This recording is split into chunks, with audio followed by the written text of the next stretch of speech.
Hello everyone. Volkswagen took the wraps off the facelifted T-Cross, injecting the smallest member of its SUV range with fresh styling cues and an overhauled interior 4 years after its original debut. In the official press shots, Volkswagen only showed the sportier R-line trim, but we have already seen prototypes of the T-Cross without camouflage, so we are familiar with the styling changes on the lesser models as well. At the front, the wider grille has a full-width LED bar that replaces the old chrome stripe and connects the headlights that feature IQ.Light LED Matrix technology. The redesigned bumper gets more modern triangular-shaped side openings and a less complex setup for the lower intake. The body-colored bumper add-ons on the pictured model are specific to the R-line, as the lower-spec trims get more plastic cladding and an aluminum-style trim around the intake that resembles a skid plate. The profile is largely unchanged, setting aside the new 16-inch and 17-inch alloy wheels and the trio of new shades, grape yellow, clear blue metallic, and king's red metallic, expanding the color palette. At the back, the highlight is the fancy X-shaped LED graphics on the taillights and the full-width LED bar in the middle. The lower portion of the rear bumper has also been revised with a wide faux inlet in the R-line and no visible exhaust pipes. Moving inside, changes are more evident as the entire dashboard has been redesigned. The hard, scratchy, and cheap-looking plastics, which were admittedly the weakest point of the outgoing model, have been replaced by softer and, according to Volkswagen, significantly higher quality materials. The technology aspect has been upgraded accordingly with a new digital cockpit. More specifically, the digital instrument cluster now comes standard, although its size ranges between 8 inches and 10 inches depending on the trim level.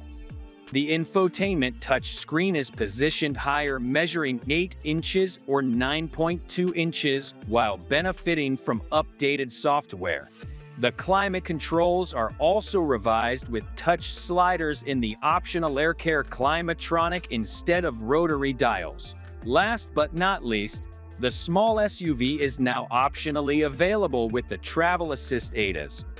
Volkswagen is proud of the practicality traits of the T-Cross, including the sliding rear bench, the flexible luggage compartment ranging between 385-455-liter 13th June 2016, 1 cubic feet, and the drawbar load, which has been increased from 55 kilograms 121 pounds to 75 kilograms 165 pounds, so you can carry more bikes on a carrier.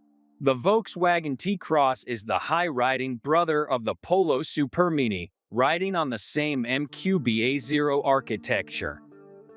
The powertrain lineup is carried over from the pre-facelifted model, which means that the T-Cross doesn't get any electrified options unlike most of its rivals.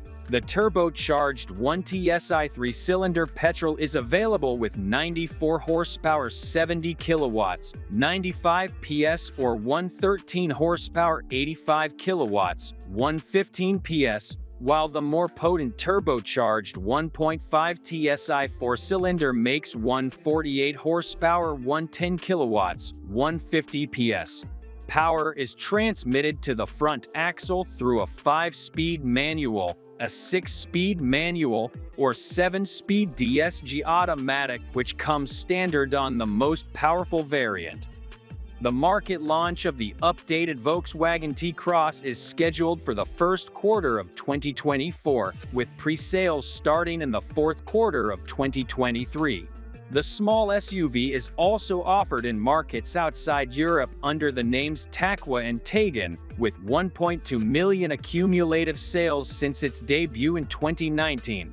Rivals in Europe's B-SUV segment include the recently facelifted Peugeot 2008, the soon-to-be facelifted Renault Captur and Ford Puma, as well as the mechanically related Skoda Kamiq and Seat Arona.